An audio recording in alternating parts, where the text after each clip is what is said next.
Bueno, niños, yo sé que yo les mandé el taller en relación un poco con el cambio climático y con lo que tiene que ver con desastres. Lo de cambio climático, la clase pasada,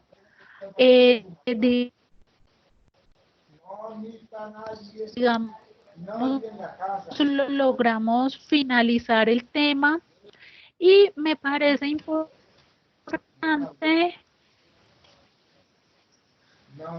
Voy a volver a los que he activado y para que solamente, digamos, me escuchen dentro de lo que se pueda, solamente me escuche ahí. Listo. Entonces, lo de, lo de cambio climático, les quiero recordar que por favor vean el curso que está en YouTube que vimos mientras estábamos en la universidad para, digamos que es un buen resumen de los impactos que genera el cambio medioambiental en nuestras propias cuartas, el impacto que tiene tanto en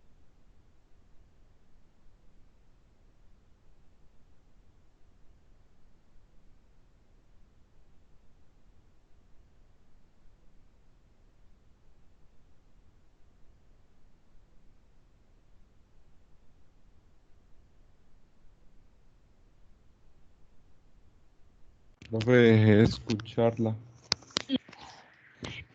me dejaste de escuchar. Sí, profe. No me aparece que, y aquí no me aparece que haya en estos momentos problemas con mi señal. Profe, se dejó de escuchar, profe, voy a conectar a ver si de pronto. Ay, profe.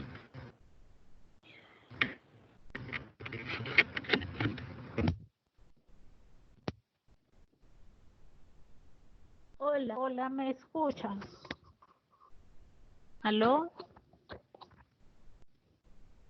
Ahí sí. ¿Aló, aló, aló? Hola, profe. Ya. Profe, casi le dan Hola. escucha. Sí. Hola, listo. Entonces, lo que les venía diciendo es que por favor vean ese video que es un video, digamos, que es solamente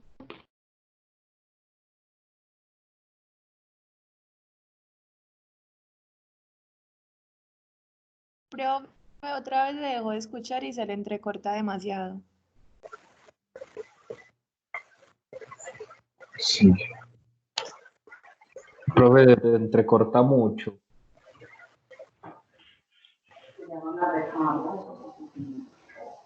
Profe, se te entrecorta mucho.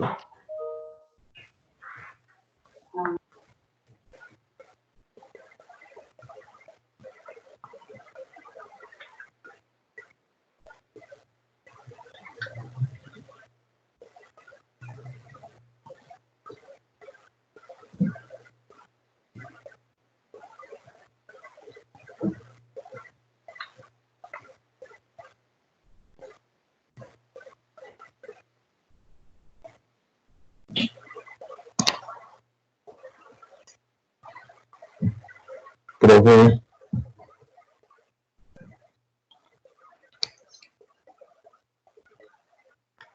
¿alguien me escucha?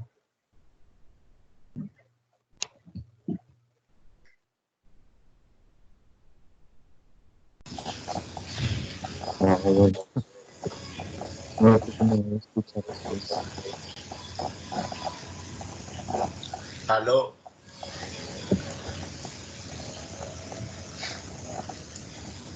sí.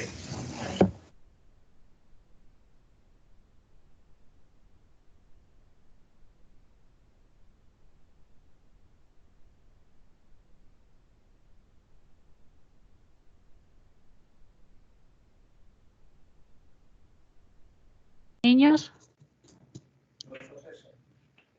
Hola, niños. Hola, profe, ya sí te escuchamos. Hola, profe. Mejor, me tocó desconectarme y volver como a medio conectarme a ver si me mejoraba Sí, esto. te Sí, escuchamos profe, mejor. ya mejor. Sí, mejor. Profe, de pronto no habrán Bueno, más dispositivos conectados. La ¿cómo? conexión.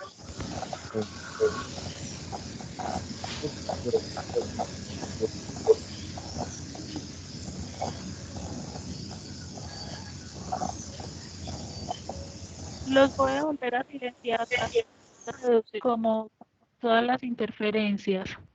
Entonces, ahí digamos por el chat, respóndanme nuevamente para ver si logramos continuar y qué pena con ustedes, si ya me están escuchando. Listo, perfecto, perfecto, perfecto. Entonces, ahora sí, digamos que por favor vean el video que son, digamos, las consecuencias como más mediáticas que ese cambio climático, principalmente lo que tiene que ver o lo que está relacionado sobre todo con el calentamiento, puede afectar las diferentes funcionalidades de nuestra granja en el impacto productivo, reproductivo, de las entradas de alimentos, de la movilización de los animales y obviamente las repercusiones que tiene en la calidad de los productos que estamos nosotros comercializando. En relación con el tema, digamos, de desastres, y acá me voy a hacer una pequeña pausa. Preguntas, digamos, aunque, como les digo, esto fue como un breve repasito de lo que finalizamos en clase, preguntas en relación con el cambio climático, chicos.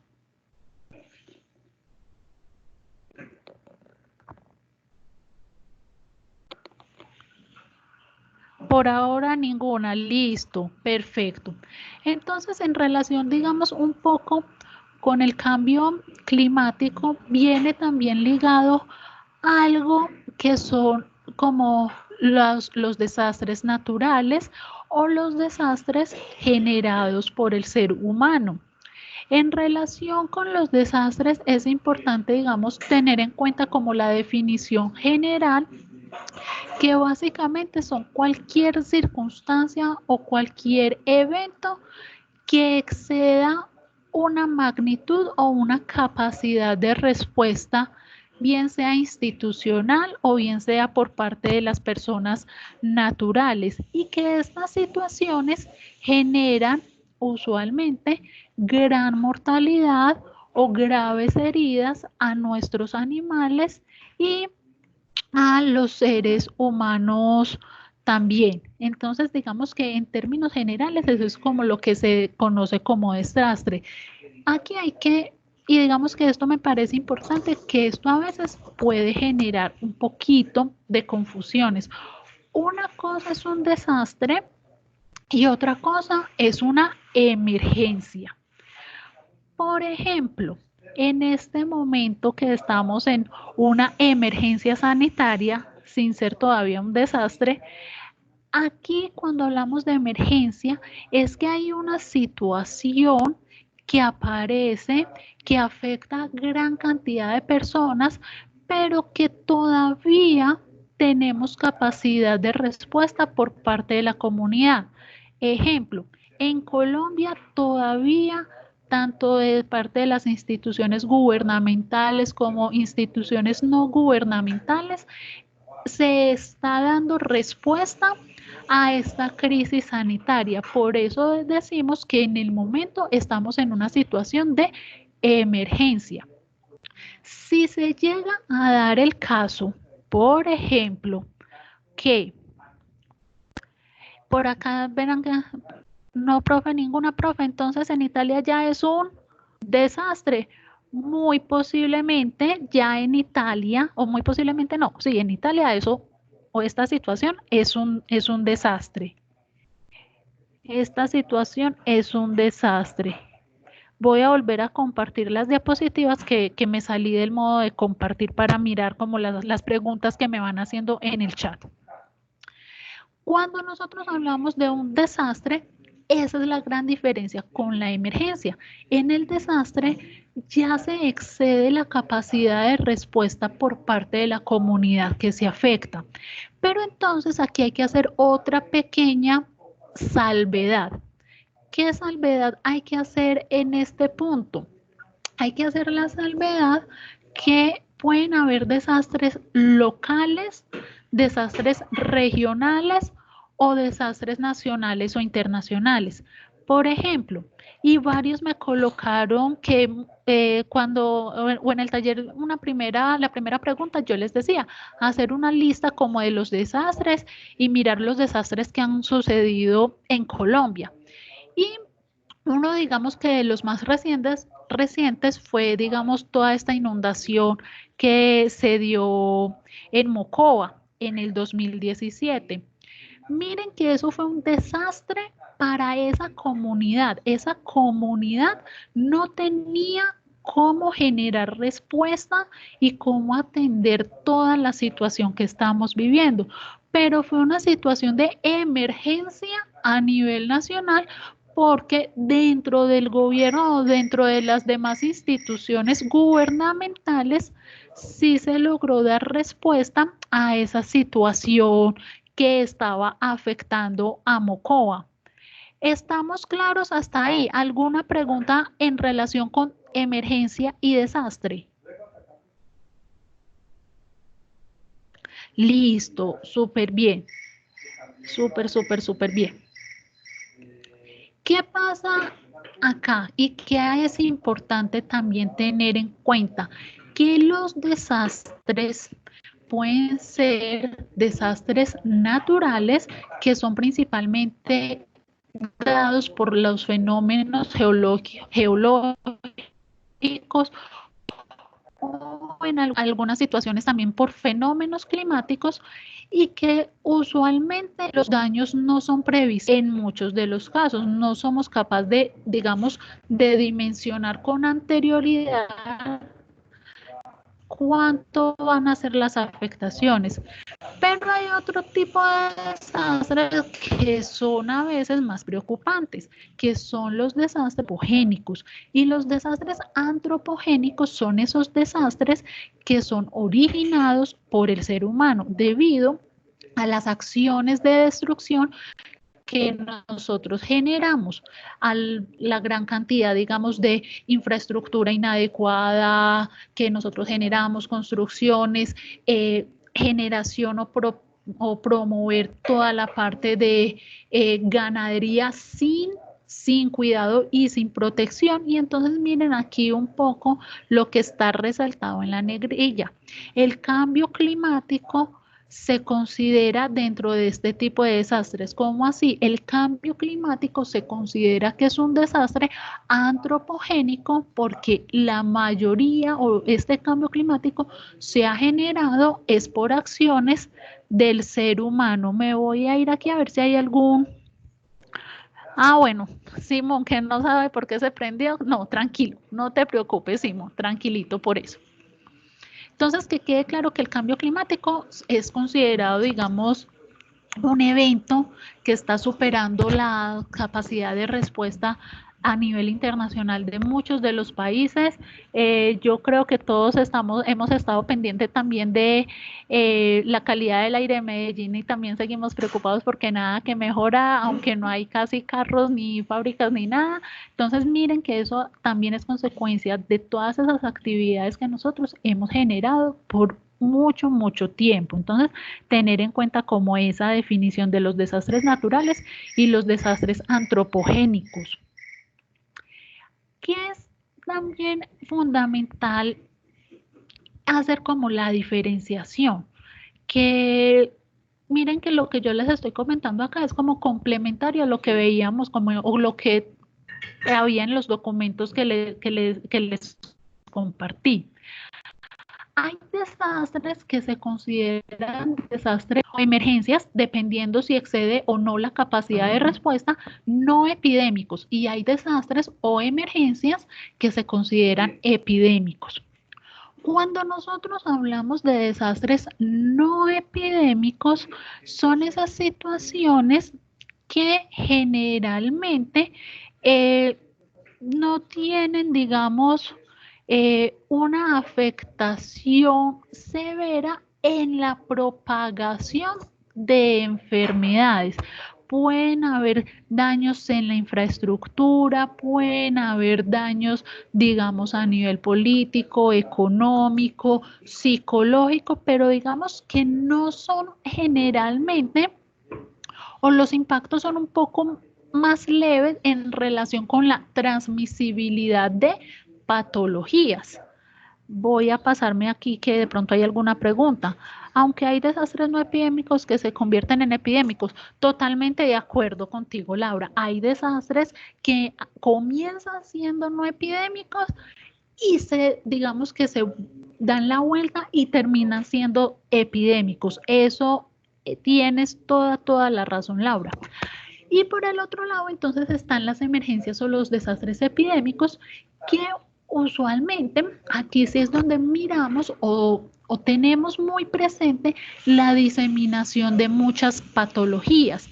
¿Qué más es importante acá en los desastres epidémicos? Miren que yo acá les coloco entre paréntesis una palabrita importante, que es el bioterrorismo, o también está el agroterrorismo. O el agroterrorismo, ya, es que no sé por qué no me sigue mostrando como que si hubiera pregunta, pero es la misma de Laura, listo. ¿Qué pasa con el bioterrorismo y el agroterrorismo? El bioterrorismo son cuando infortunadamente se liberan agentes infecciosos, muchos de los cuales infortunadamente son de origen animal, y se libera para generar daño en las poblaciones. Y hemos tenido en el pasado varios, digamos, varios atentados bioterroristas que han tenido bastante impacto en la salud pública y que han tenido también impacto evidentemente en la economía.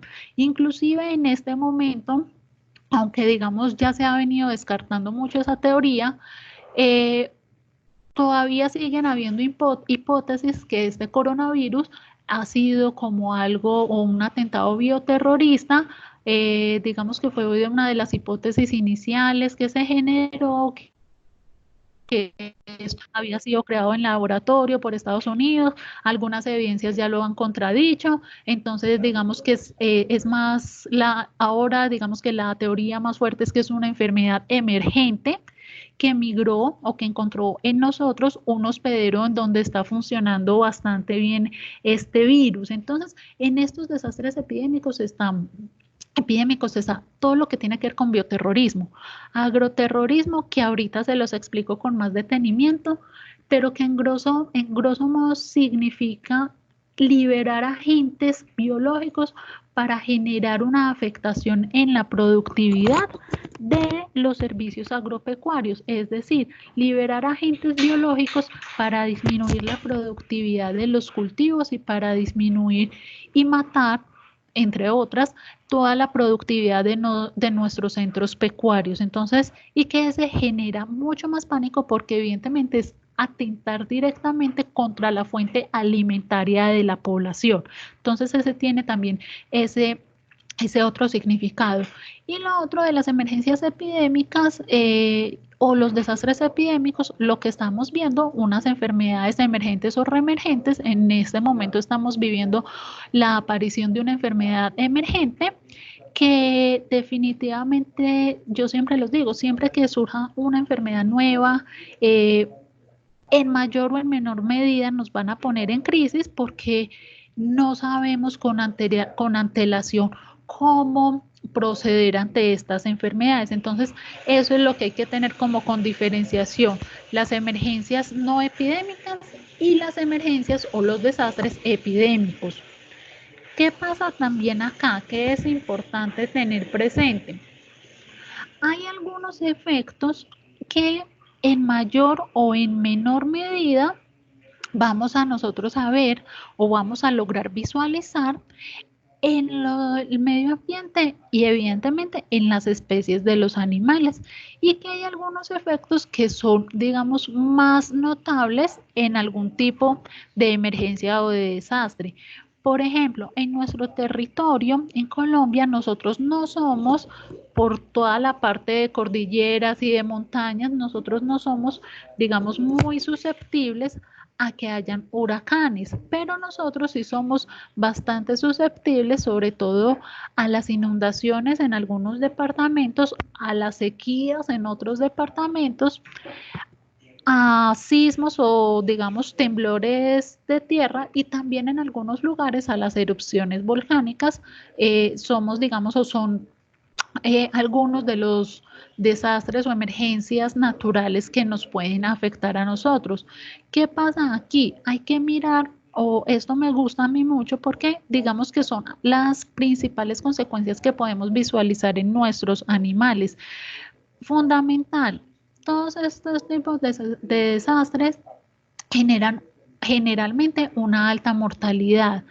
¿Por qué? O bien porque los animales no logran, digamos, huir de estos desastres, o bien porque para conservar la salud pública tenemos que en muchos casos generar procedimientos como el sacrificio de los mismos en pro de la salud de los seres humanos. Y ahorita vamos a ver que una de las estrategias que utilizamos es el triaje. Otra de las consecuencias, digamos, fundamental que hay en relación sobre todo con esto es la movilización de los animales y la concentración de los animales, que eso indudablemente va a llevar a una consecuencia secundaria.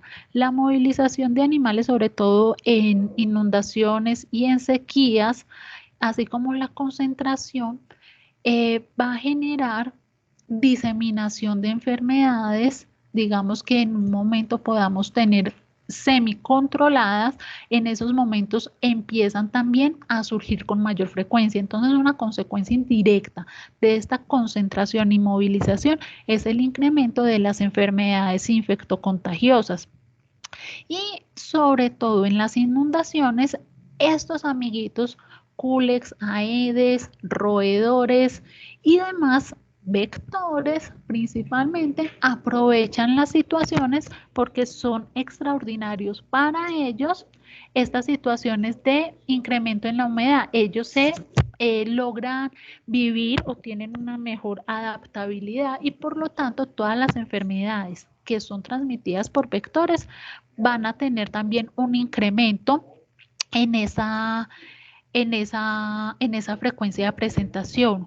¿Tenemos preguntas hasta este momento, niños?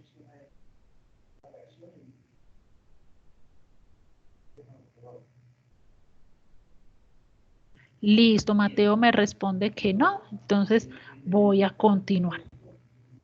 Nosotros desde la medicina veterinaria, digamos que tenemos algunas acciones que podemos tomar o que debemos tomar mejor para proteger a las poblaciones animales y a nosotros como seres humanos, protegernos, digamos, de esas consecuencias que indudablemente vamos a tener a raíz de esos desastres o de esas emergencias.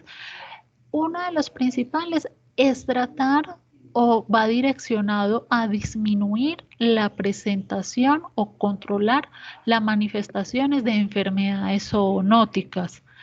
En ese sentido, digamos que hay algunas enfermedades que se priorizan y que en situaciones de emergencia se ven mucho más como el enfoque. Por ejemplo, rabia es una de las enfermedades que siempre se van a priorizar en estas situaciones, y el otro ejemplo que fue como hacia donde les enfoqué el taller, la leptospira, que si bien es una enfermedad como que generalmente pasa desapercibida por la población humana, en situaciones de emergencia se conoce que es de las que más incrementa su presentación, entonces se toma mucho como medidas contra esta patología.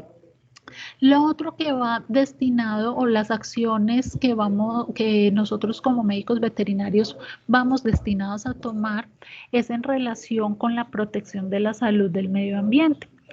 Básicamente con animales vagabundos, digamos que ahí es nuestro fuerte.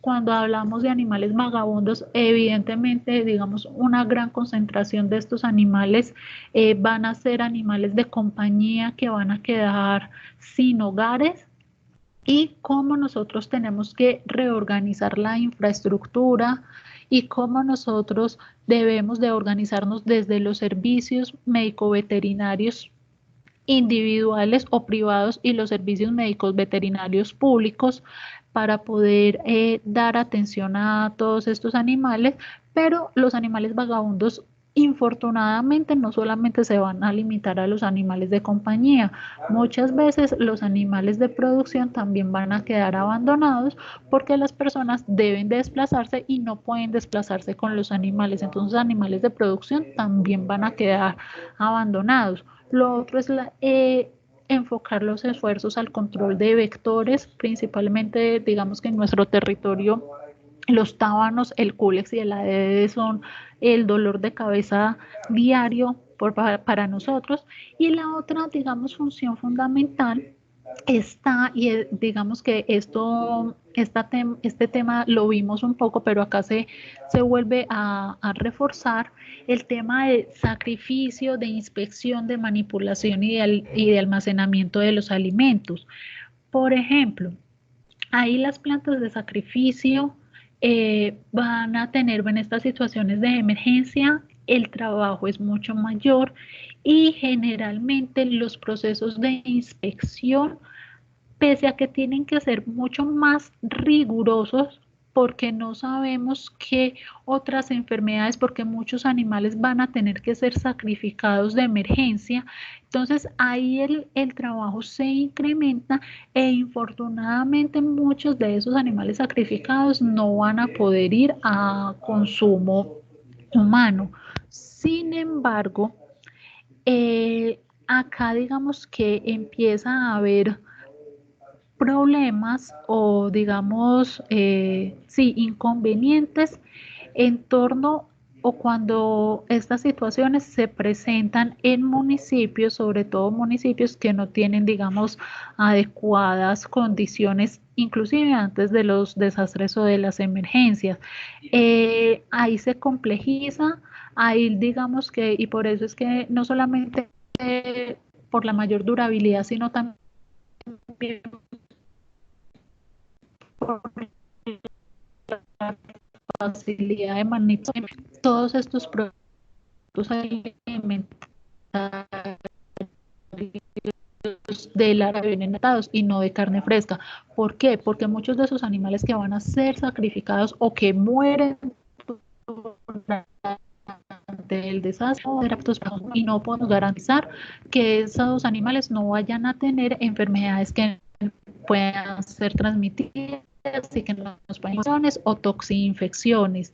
Y en relación también acá un poco con la manipulación, aunque uno dice, pues nosotros como veterinarios muchas veces no vamos a poder llegar, digamos, a las casas ni llegar, digamos, a tener contacto directo con mucha población, ahí vuelve y juega las campañas de buenas prácticas de manipulación de alimento y vuelve y juega algo que suena muy obvio, pero que a veces se nos olvida, algo tan tradicional como el hervir todos los alimentos y el hervir el agua antes de emplearla, que muchas veces en las condiciones de desastre, por efectos psicológicos, por efectos de todo lo que pasa alrededor, esas pequeñas cositas son las que se olvidan y no hervir el agua, no hervir los pocos alimentos que puedan haber a disposición, genera incremento en esas intoxicaciones alimentarias y lo que estamos generando es un incremento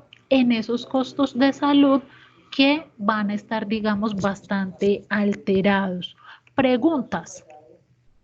Profe, ¿y las tormentas eléctricas? Ajá, listo. Profe, sí, las tormentas eléctricas son, digamos, o están considerados dentro de los desastres que nos pueden afectar. Acá en Colombia realmente hemos tenido, o que yo tenga conocimiento, si la memoria no me falla, sí han generado muertes, digamos, en seres humanos y en animales, pero tampoco, digamos, son las que más se nos presenten en nuestro territorio nacional. No sé, Simón, si tienes otra pregunta o más exactamente a qué hacías referencia.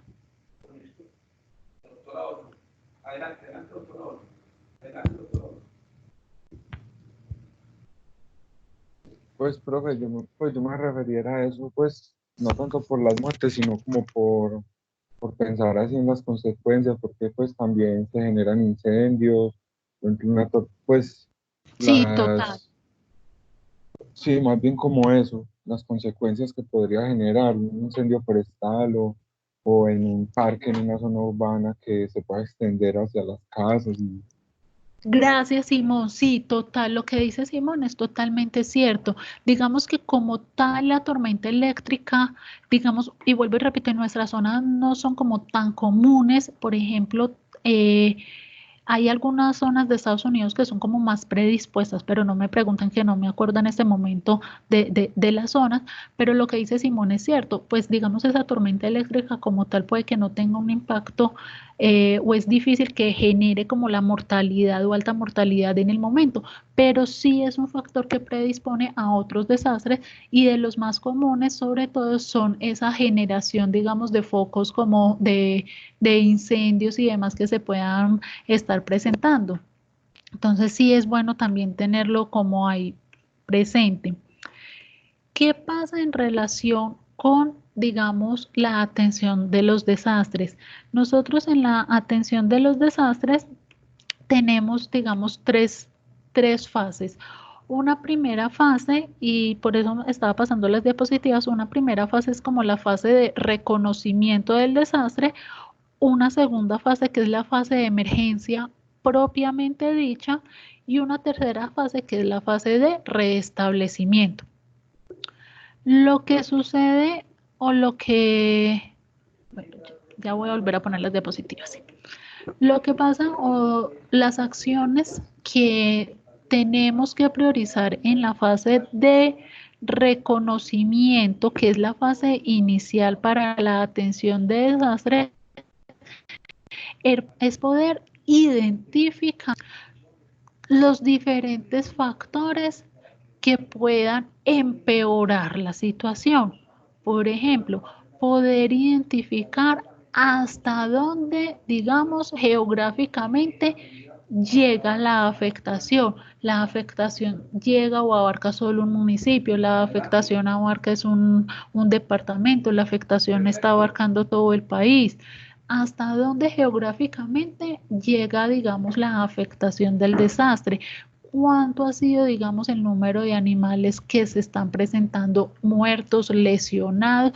Y ojo con esto, que esto es bien importante, que esas muertes o que esas lesiones sean, digamos, o tengan relación con el desastre. ¿Y por qué les digo que esto es importante? Porque evidentemente, independientemente de los desastres o las emergencias, se van a casos de animales muertos, se van a dar casos de animales que lesionados, pero son aquellos animales que van a tener una afectación directa por el desastre. Por ejemplo, no, digamos que se generó una explosión en el Nevado del Ruiz, por decir algo, y que entonces los animales empezaron a tener, digamos, distrés respiratorios, enfermedades respiratorias, digamos que por todas esas cenizas y demás. Esos son los animales que hay que empezar a mirar y contabilizar. Y no tanto, por ejemplo, los animales que sigan enfermos, pero digamos por insuficiencias renales o hepáticas que no están directamente relacionadas a una consecuencia del desastre, para poder que en los servicios veterinarios prioricen es la atención de los animales, digamos, afectados por la consecuencia o por el evento que haya sucedido. Lo otro que es importante acá, digamos, en esta primera fase de reconocimiento es poder identificar si hay probabilidades, si hay, digamos, formas o mecanismos de que las enfermedades que estos animales tienen nos puedan afectar a nosotros, es decir, mirar las potencialidades que ocurran brotes de enfermedades zoonóticas. Fundamental acá, fortalecimiento de la vigilancia epidemiológica. Y acá traigo, digamos, a colación algo, fortalecimiento de esa vigilancia epidemiológica activa y pasiva, ¿sí? Que eso, digamos, que quede claro. Y evidentemente, dependiendo de la dimensionalidad del desastre, que generalmente, pues, digamos, en esta situación de emergencia es una emergencia internacional, pero lo más común es que sean emergencias o desastres, digamos, regionales o nacionales, pues tener en cuenta que sea una vigilancia o que se prioriza mucho la vigilancia interna. Listo, exceptuando, por ejemplo, en esta situación de emergencia, que está priorizada también, evidentemente, la vigilancia epidemiológica externa. Acá, eliminación de las carcasas y materiales de origen animal. ¿Qué hago? ¿A qué hago relación con eso de la eliminación de las carcasas? Infortunadamente, hay que poder conocer, y que va muy ligado con eso de la evaluación del número de animales muertos, poder identificar qué cantidad de animales y qué especies de animales se nos están muriendo, porque nos toca o es parte de nuestras obligaciones poder buscar los sitios estratégicos. Y cuando hablo de sitios estratégicos es que yo les voy a mandar, son dos paginitas, niños, y es de verdad súper cortico el documento que sacó el ICA, lo sacó en el 2010 por, digamos, por una emergencia de ola invernal que tuvimos, y sacó, digamos, las características de los lugares que deben de tener para poder generar, digamos, el enterramiento que vamos a tener que hacer de los animales que infortunadamente fallezcan durante el desastre. Entonces hay que tener en cuenta que esos lugares, digamos, no estén o no sean de muy fácil acceso para las personas, que no sean lugares que tengan una conexión, o que la parte de lixiviados no nos vaya a afectar para que no se vayan a contaminar las aguas. Hay que tener en cuenta cómo vamos a cubrir a todos esos cadáveres con cal y con otros químicos para evitar la diseminación de microorganismos patógenos. Espérame, que por acá hay como una nueva pregunta.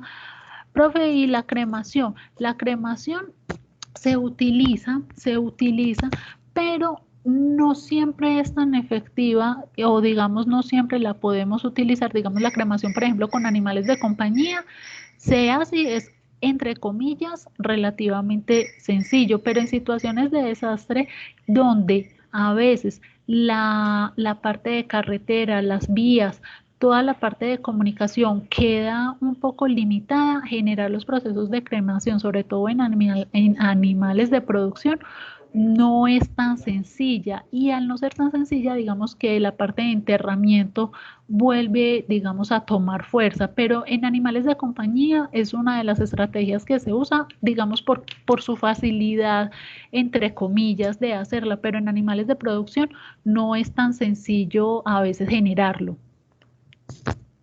¿Listo, Sara?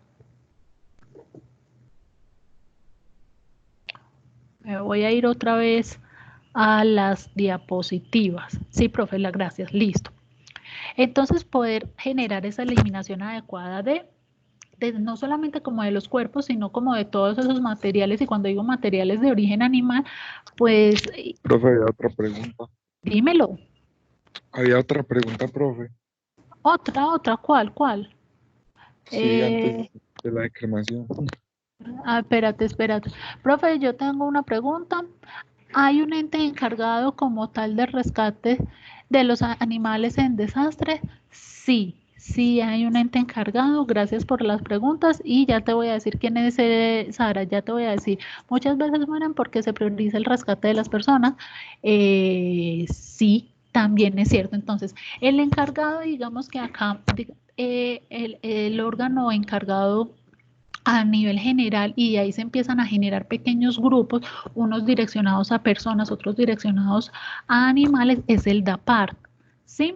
Y el DAPART en Antioquia es el que, digamos, direcciona todos los grupos. ¿Qué pasa en Antioquia, digamos, muy puntualmente? Junto con área metropolitana y junto con todas las organizaciones o corporaciones regionales autónomas, se empiezan a crear los grupos para poder generar o los albergues, generar o priorizar las ayudas médico-veterinarias para los animales. Evidentemente, en situaciones de desastre, ahí empieza a jugar un trabajo interconectado o trabajo de cooperación entre lo que es DAPAR, las corporaciones autónomas regionales y el ICA. Evidentemente, el ICA, sobre todo en la parte de animales de producción, es también ahí el órgano encargado de coordinación con el DAPAR para dar priorización a los animales de producción. Y el DAPAR con Ministerio de Salud y con, digamos, Secretaría Seccional de Salud y demás, porque el ICA no se encarga de los animales de compañía, son los que se encargan de los animales de compañía, animales o mascotas, perros y gatos, básicamente. ¿Listo, Sara? ¿Quedó bien la respuesta o te quedó claro? Profe, Hola. el DAPAR es lo mismo que la gestión de riesgos. Sí, ese es el órgano. Lo que pasa es que en este momento no me acuerdo de las siglas, sí, de la interpretación exacta de la sigla, pero son los organismos de gestión de riesgos, sí, señorita.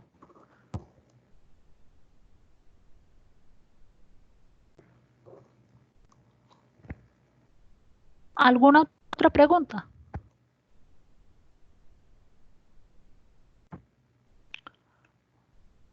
Bueno, entonces voy a continuar. En la fase, no, profe, todo good, ok. En la fase de emergencia, es como en la fase donde, miren que en la fase de planificación o en la fase de reconocimiento mirábamos los lugares, la distribución, mirábamos como la cantidad de muertos para poder como actuar en el momento de la emergencia. Entonces, en el momento de la emergencia como tal, es donde vamos a generar la acción de, listo, ya vimos o ya reconocimos el lugar donde podemos hacer la eliminación de las carcasas o la eliminación de los animales muertos. Ya vimos cómo podemos hacer el sacrificio de los animales que tengan heridas que vayan a ser incompatibles con la vida y que no se vayan a poder recuperar. Ya vimos dónde vamos a disponer eso. Entonces, en la fase de emergencia, directamente es donde vamos a generar todas las estrategias o vamos a aplicar todo lo que en la fase de reconocimiento visualizamos. En la fase de emergencia, aquí hay algo importante y es lo que está, digamos, acá en este cuadrito moradito y dice disponibilidad de vacunas, sueros, desinfectantes, insecticidas, pesticidas. Acá en esta fase es donde realmente vamos a llevar o entramos en acción vacunando a los animales que haya que vacunar para evitar que se propaguen enfermedades que puedan coger ventaja, donde vamos a desinfectar los predios productivos, donde vamos a generar mayor cantidad de control sobre los animales o sobre los vectores, insectos y vectores que tengamos en esa zona.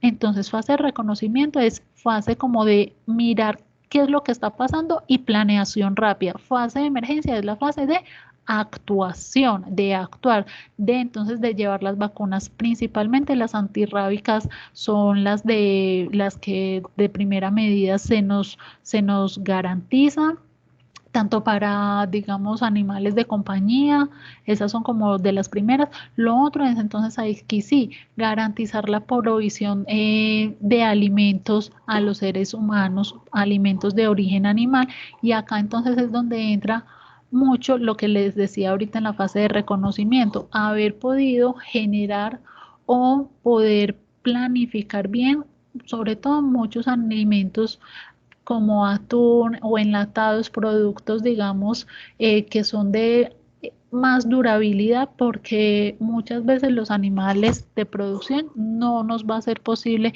comercializar sus productos, no nos va a ser posible comercializar entonces estos productos. Implementar medidas para el control de las pestes, vectores o reservorios, digamos que eso va muy ligado acá con lo de los insecticidas y los pesticidas. Y aquí, importante, la regulación del movimiento de animales en la zona de desastres, evitando especialmente que las personas puedan tomar contacto con animales o los restos y que puedan estar contaminados. Por eso acá es importante, digamos, recordar el lugar donde se van a generar las acciones médico-veterinarias y el lugar que se va a seleccionar para la disposición de esos cadáveres.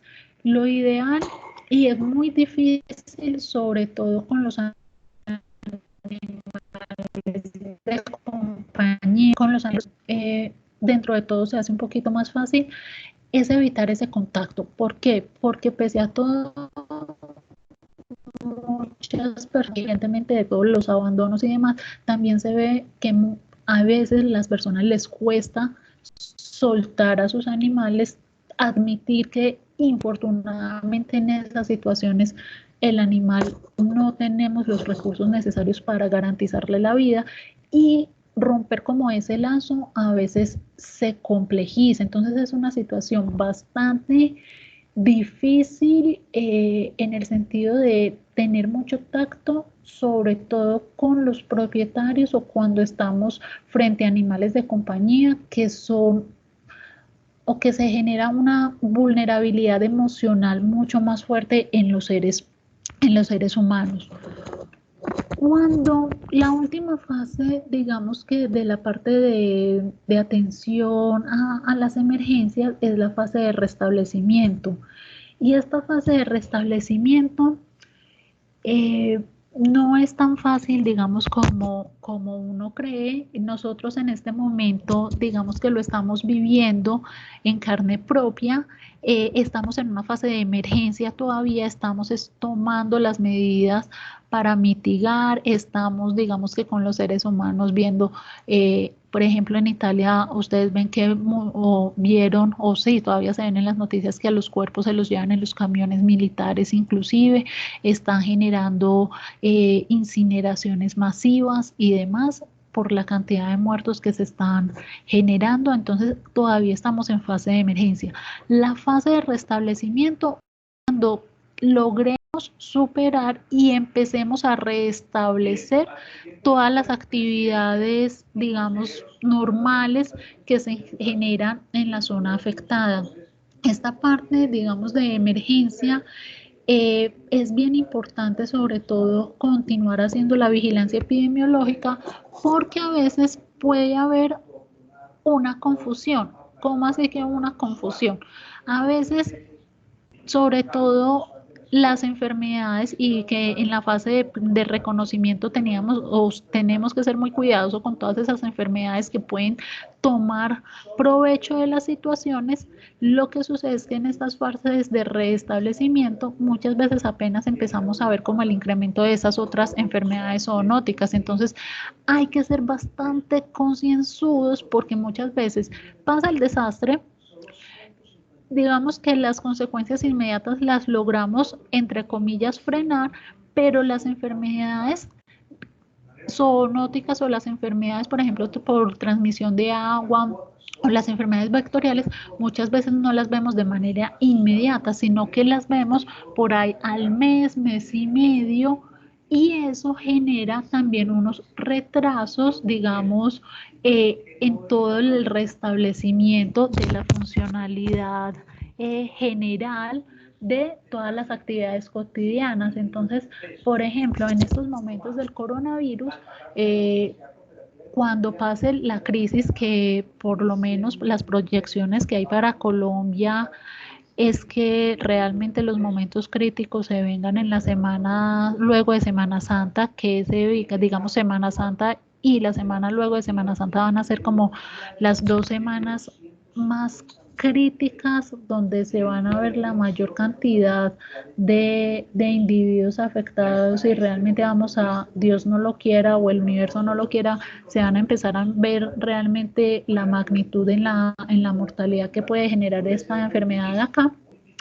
Luego de que pase eso, vamos a buscar cómo vamos a volver a nuestras funciones normales. Y ahí es donde el gobierno directamente va a tener que tomar medidas. ¿Cómo vamos otra vez a reorganizarnos?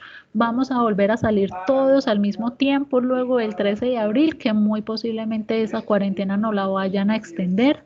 Lo más posible es que no la extiendan, lo más posible es que nos vayan dejando salir de a pocos, porque no nos pueden dejar otra vez salir a todos al mismo tiempo, porque digamos que se perdería un poco la idea de las medidas que se están tomando en este momento.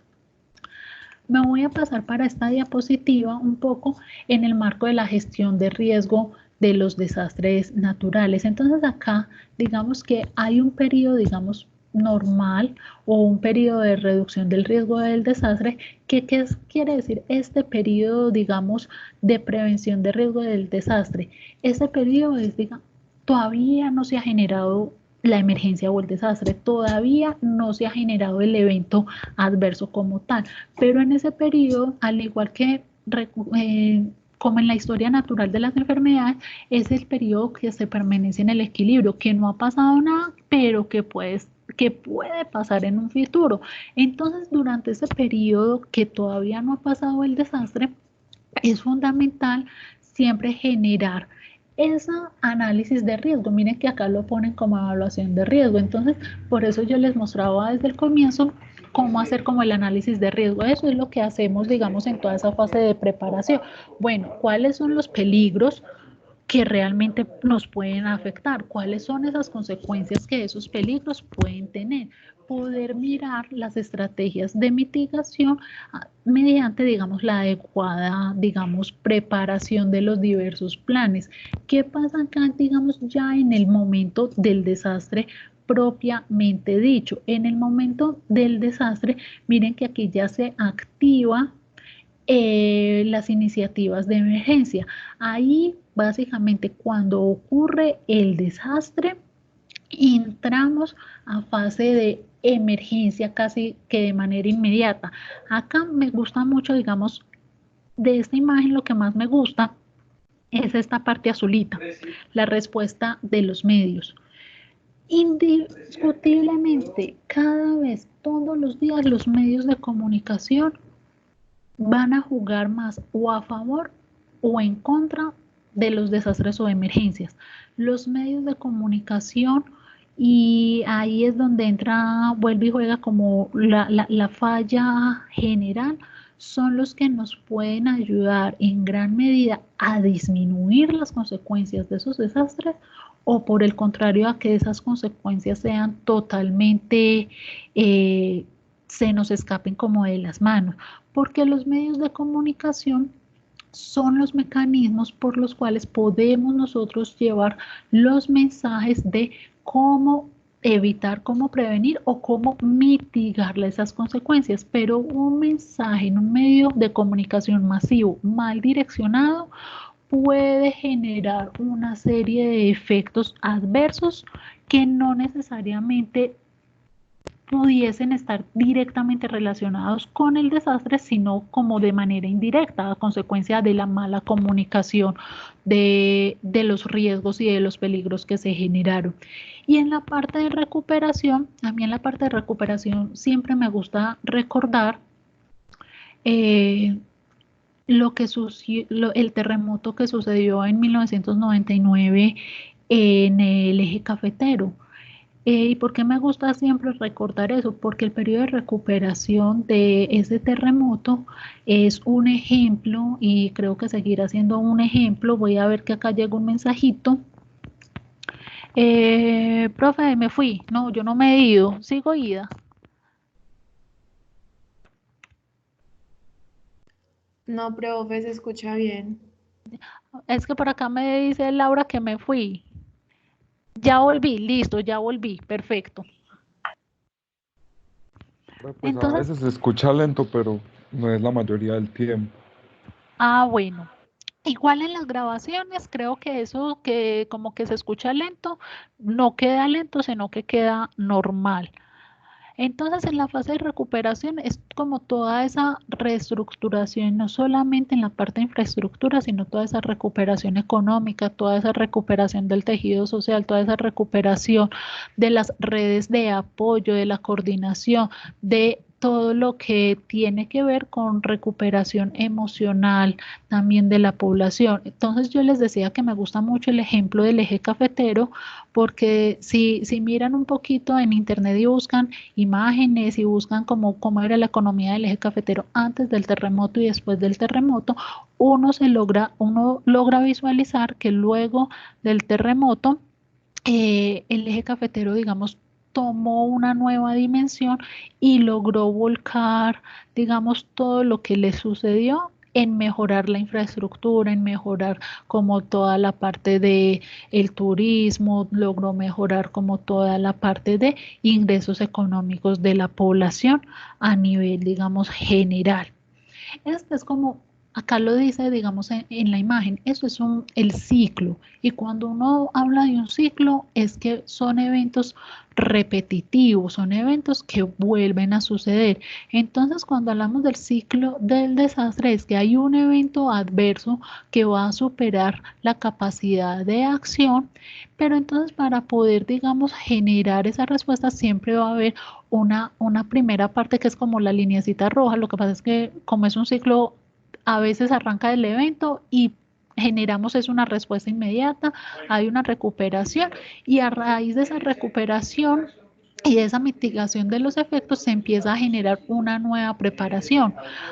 Hay casos donde, por ejemplo, hay desastres o hay eventos que no han sucedido, pero que iniciamos una preparación temprana para, en el caso que llegue, digamos, el evento, poder dar una respuesta oportuna, generar mejores recuperaciones. Entonces, digamos que como es un ciclo, a veces lo general o lo general no, lo más común que se presenta es que arranque en una primera fase, ocurre el evento y se genera una respuesta y se genera una recuperación y una mitigación y a raíz de ahí se toman medidas para en un futuro evitar que ese evento tenga las mismas consecuencias.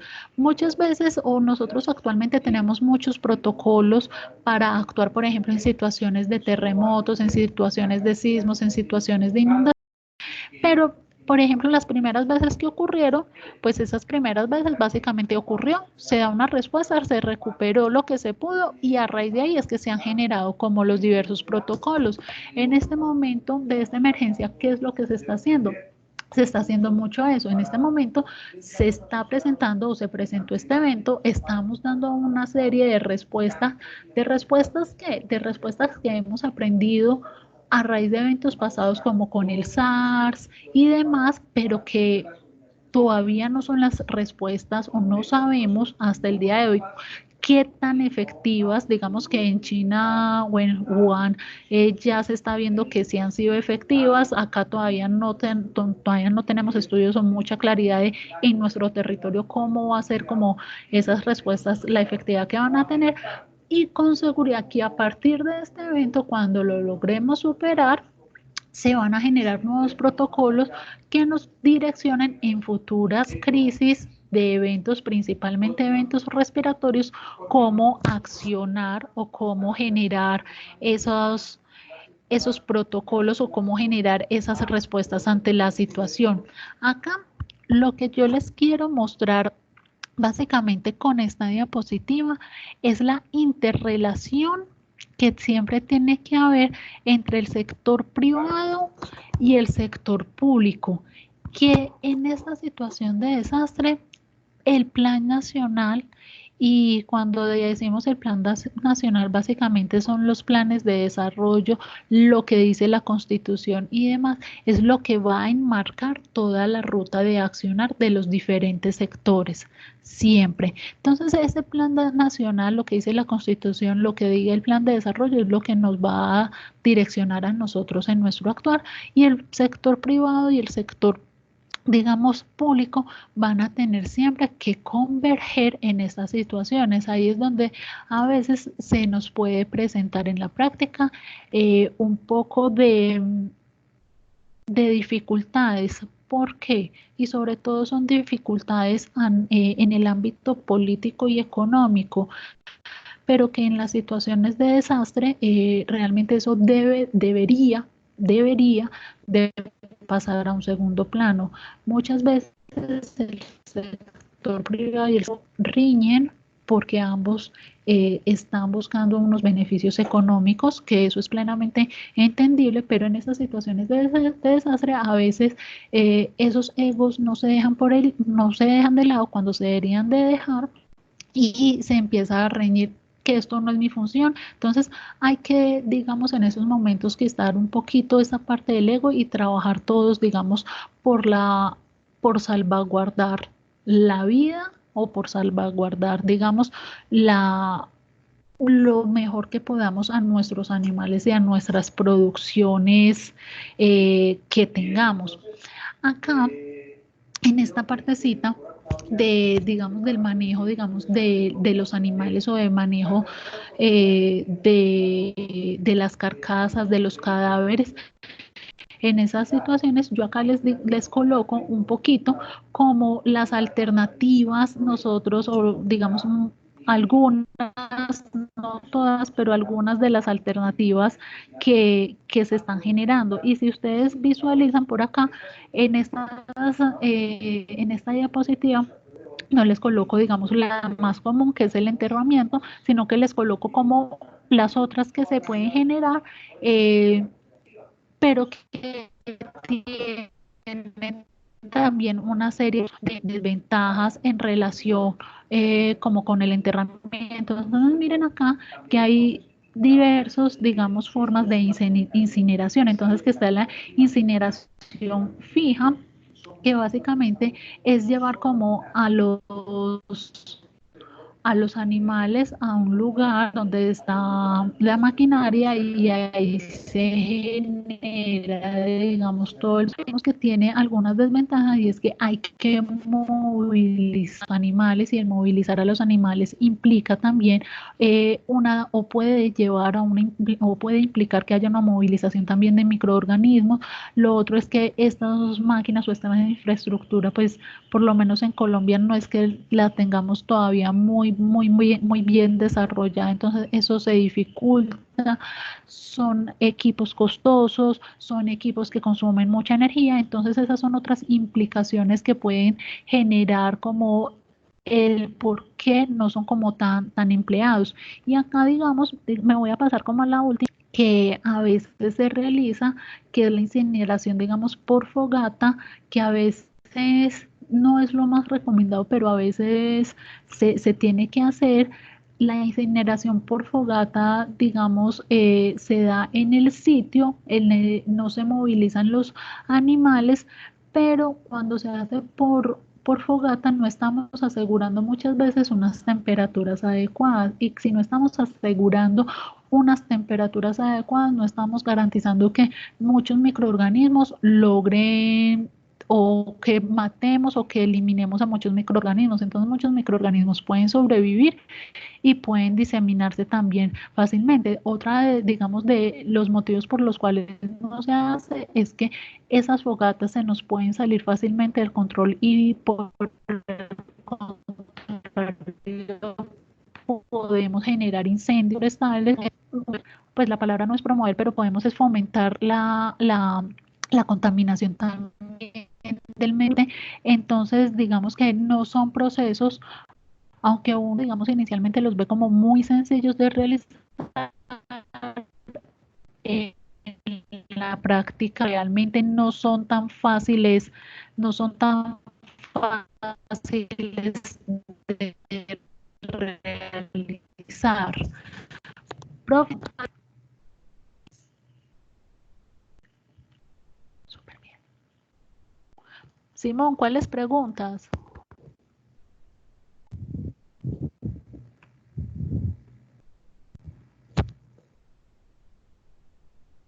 que no sé a cuáles me estás haciendo Profe, referencia. las, Hola. profe, las que estaban más arribita en el chat, la que hizo Mateo y la que había hecho yo. Ah, ¿y cuáles son? Si me las puedes tomar. Por ahí Ah, dice que en las emergencias hay posibilidad de que resurjan enfermedades emergentes y la sí, otra, la mía, era que los medios de comunicación, pues que pues todas las situaciones de pánico que se generan a causa de eso. listo. Entonces, en relación, porque igual no las he podido encontrar, ahí me perdona, pero en relación con si en estas situaciones de emergencia pueden surgir enfermedades emergentes o reemergentes, sí. ¿Qué pasa? Las enfermedades emergentes pueden surgir en cualquier momento. Esas tienen el problema de que no sabemos cuándo van a surgir. Las enfermedades reemergentes, en estas situaciones de desastre, digamos que se les propicia muchos de los aspectos para que vuelvan a generar. Entonces sí hay que tenerlas bien en consideración para evitar que resurjan estas patologías. Y en relación con los medios de comunicación, definitivamente ellos son de los que pueden hacer un papel diferencial en la hora de estas emergencias o desastres. ¿Diferencial en qué sentido? En que con la información que ellos generen pueden potencializar consecuencias que de los desastres, sobre todo por la mala información y por el pánico que pueden generar en la colectividad, o pueden disminuir las consecuencias de los desastres generando una adecuada información. Entonces, definitivamente los medios de comunicación cada vez más van a estar, digamos, o van a tener un papel más preponderante en las situaciones de emergencia y en las situaciones de desastres. Aquí, básicamente, digamos que hay una ley que está desde el año 2012 que nos dice que en Colombia sí hay, digamos, una política o sí hay un accionar de cómo gestionar el riesgo en situaciones de desastre y tenemos el Sistema Nacional de Gestión de Riesgo en las situaciones de desastre. Y antes de, digamos, de esa ley, había un decreto que establecía el Plan Nacional para la Prevención y Atención de los Desastres. Digamos que este, digamos, era como el primer pasito que se generó para poder proteger a la población colombiana y poder, digamos, garantizar, entre comillas, la calidad de vida de la población colombiana en los momentos en que estas emergencias surjan en el territorio colombiano. ¿Qué es esto? Digamos que yo acá me lo voy a pasar muy rápidamente porque esto, digamos, que el plan para la prevención y la atención de desastres incluye, digamos, todas las tres fases que veíamos ahorita de reconocimiento de emergencia y de otra vez de restablecimiento básicamente o de reconstrucción, reestructuración.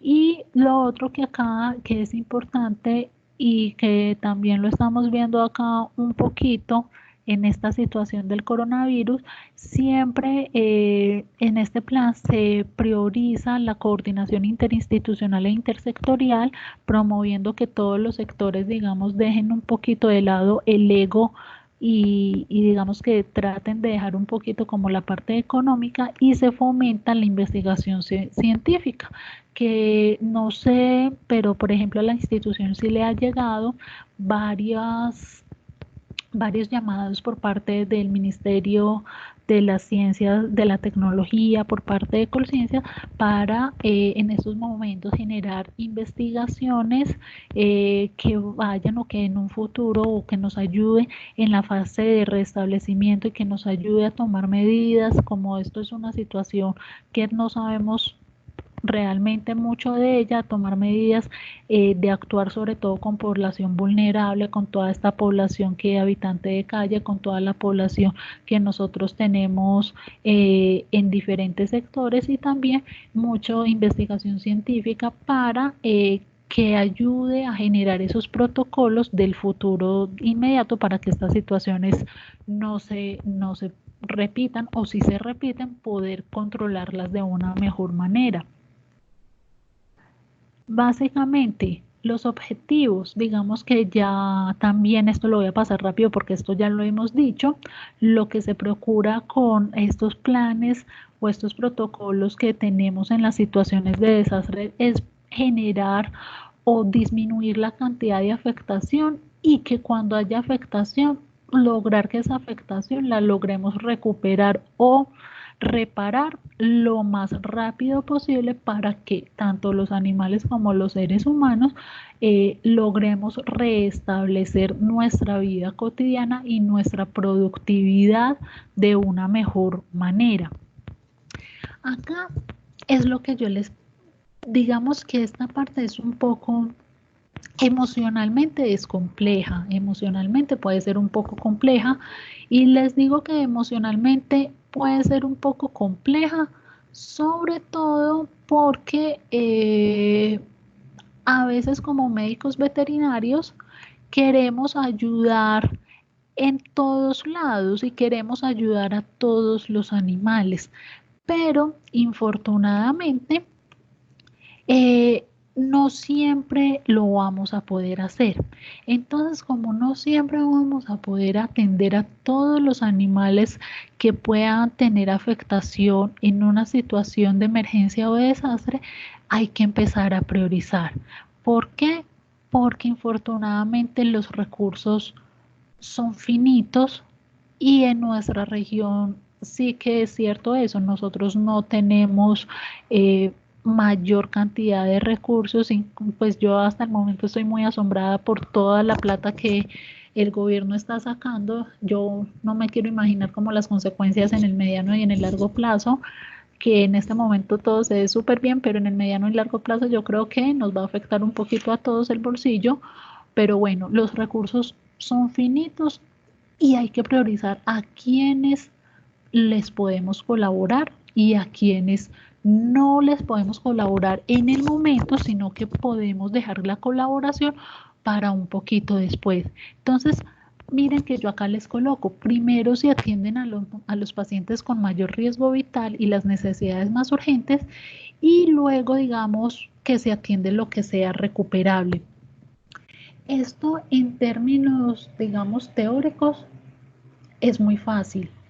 En la práctica, y acá soy, digamos, un poquito o tengo un sesgo personal con los animales de compañía un poco, en la práctica no es tan sencillo porque indudablemente hay una afectación también emocional, entonces uno le puede decir a un propietario, te atiendo tu perrito luego, porque el perrito solamente tiene una claudicación y tiene dolor, pero no es algo que ponga en riesgo su vida, pero el propietario no va a quedar conforme con esa respuesta, el propietario va a estar exigiéndonos que se lo atendamos y nosotros digamos que en esos momentos le tenemos que decir que no, entonces no es en la práctica no es algo tan sencillo de realizar, aunque en la teoría digamos que suene súper sencillo. En la práctica siempre vamos a tener dificultades serias para generar esa priorización.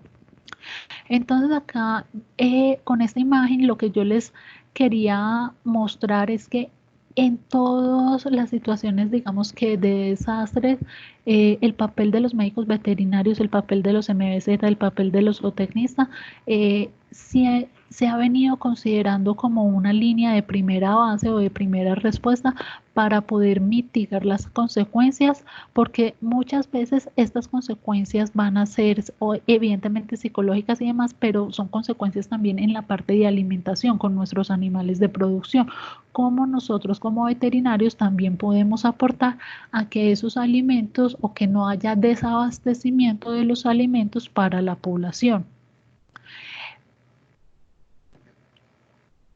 Yo creo que esto, con esta emergencia que estamos viviendo, sí que lo estamos viendo o patentando en el día de hoy. El cuidado individual es una pequeña parte, pero digamos que es la más importante. El cuidado individual cuando ocurren los diferentes tipos de desastres o emergencias, y que a uno le dice, pero pues eso no hace la diferencia, eso realmente es lo que marca la diferencia. ¿Cómo también se prioriza la atención de animales de rescate? Los animales de rescate, que sí también se prioriza la atención. Ahí la respuesta, digamos, Laura, es un poquito compleja. ¿Por qué compleja? Es decir, por ejemplo, bomberos que tienen sus animales, DAPAR que tiene sus animales, los sistemas de vigilancia que tienen, seguridad y vigilancia que tienen sus animales, ellos dentro de las instituciones sí van a priorizar, digamos, un poco el tener a esos animales que que si tienen un peligro inminente o tienen algo, poder recuperarlos porque son animales que van a tener una funcionalidad posterior en el caso que ocurra nuevos eventos. Pero como digamos que en el territorio como tal, si hay alguna inundación o hay algún terremoto y digamos el animal de rescate tuvo alguna fractura. Te voy a poner este ejemplo. El animal de rescate se fracturó en el momento de rescatar a alguien. Y hay otro animal que en ese momento le cayó el techo y el animal tiene una hemorragia y demás.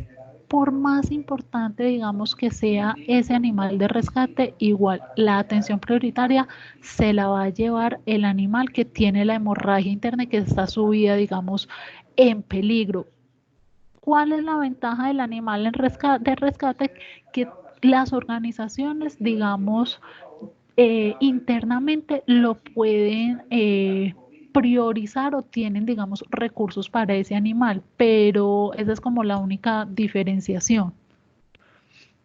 No sé, Laura, si te queda claro.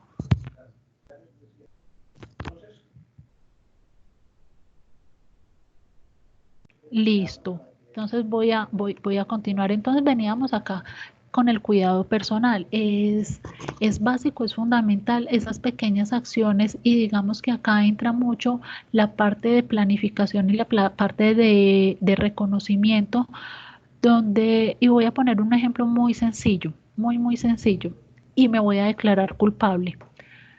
Eh, por ejemplo, si llega a haber y estuviésemos en la universidad, si llega a haber un terremoto, ¿cuántos realmente sabemos cuál es la ruta de evacuación y cuántos sabemos cuál es el protocolo a seguir dentro de la universidad? Y me declaro culpable en el sentido de que yo la ruta de evacuación he visto algunas flechitas, pero no la conozco del todo. No sé si todos ustedes la conocen. Yo Sí, creo que correr a la ninguno. cruz. No, mentiras. Caminar calmadamente hacia la cruz o la plazoleta. ¿Cierto? Pero entonces miren que uno se ríe, por ejemplo, cuando nos dicen vamos a hacer simulacros, vamos a hacer Como que no la... actividades de prevención, y esas actividades de prevención pocas veces realmente las tomamos en serio, pero en estos momentos, cuando se presenta la emergencia o el desastre, esas pequeñas acciones y el saber actuar de manera individual es lo que también nos va a reducir drásticamente las consecuencias adversas que podamos tener. Y aquí viene, digamos, las dificultades emocionales en el proceso del triaje. Yo sé que ustedes con la palabra del triaje por medicina y demás ya están, pues, digamos, enterados de qué significa, y cuando se hacen clínicas o llegan urgencias, se suele hacer pues como el procedimiento del triaje. En estas situaciones de emergencia también es importante generar esa valoración y esa clasificación de acuerdo a las prioridades que realmente tengan en la atención, donde se va a priorizar la posibilidad de supervivencia. Lo que se prioriza es que los animales puedan sobrevivir teniendo en cuenta los recursos que se disponen. Ejemplo, hay un animal que podría sobrevivir si se tiene un respirador mecánico, pero en el momento no se tiene. Con el dolor del alma, ese animal en ese momento no vamos a poder priorizarlo porque no tenemos el recurso para salvarle la vida. Entonces son cuestiones complejas y que nos va a meritar tomar unas decisiones difíciles y que el impacto emocional puede ser bastante severo en este caso. Entonces, dice, tratar de evitar el retraso de la atención a aquellas que empeorarían su pronóstico por la demora de atención. Eso básicamente va ligado a atender lo que sea vital, lo que realmente esté en riesgo la vida del paciente. ¿Cuáles son los objetivos, digamos, de hacer esta clasificación? Poder procurar o poder brindar la asistencia médica en el menor tiempo posible, poder tener dentro de dar esa atención médica lo más rápido posible, poder generar las maniobras de urgencia necesarias y poder, digamos, salvar la mayor cantidad de vidas que nosotros podamos. Esta es fundamental, implementar el uso de recursos críticos, poder hacer una adecuada gestión o un adecuado manejo de esos recursos que cuestan, que son necesarios y que no los tenemos, digamos, a disposición permanentemente, poderle, digamos, dar el uso adecuado a esos recursos, poder controlar el flujo de pacientes, que es fundamental porque no podemos permitir que se llenen, digamos, estos centros de atención médico-veterinaria para evitar la aglomeración de animales, para evitar la diseminación o la propagación de enfermedades que puedan estar escondidas en los animales, para poder mejorar y poder tomar las medidas diagnósticas necesarias. Digamos que esta va muy ligada también acá con el control precoz de posibles infecciones que se puedan generar. Acá, digamos que en este cuadrito hay algo fundamental y que hay cosas que me parecen, sobre todo este dramatismo puede generar genera serias dificultades.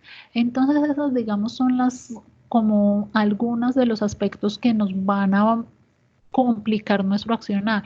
El dramatismo, esa yo siempre la pongo y, digamos, hago mucho énfasis porque cuando hay un desastre o cuando hay una emergencia, las personas se vuelven más vulnerables emocionalmente.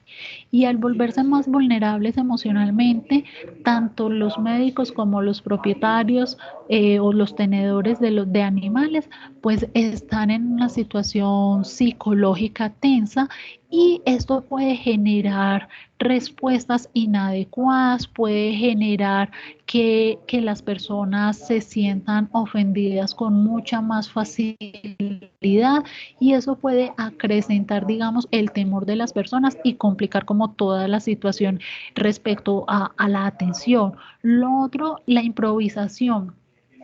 Es fatal improvisar en esas situaciones de emergencia, es decir, todavía no tenemos un buen reconocimiento y vamos a llegar a actuar. Eso es lo peor que podemos hacer.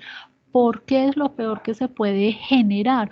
Porque si no sabemos realmente cuánto es como la cantidad de afectaciones, cuáles son las afectaciones que se están produciendo con mayor cotidianidad o más comunes, pues puede que hagamos un uso de recursos inadecuados, y recordemos que los recursos que tenemos son bastante limitados. Entonces esto de improvisación va muy ligado con esto de la falta de planeación, y estas que son difíciles de controlar para nosotros, son muy complejas para controlar, y es lo relacionado con los accesos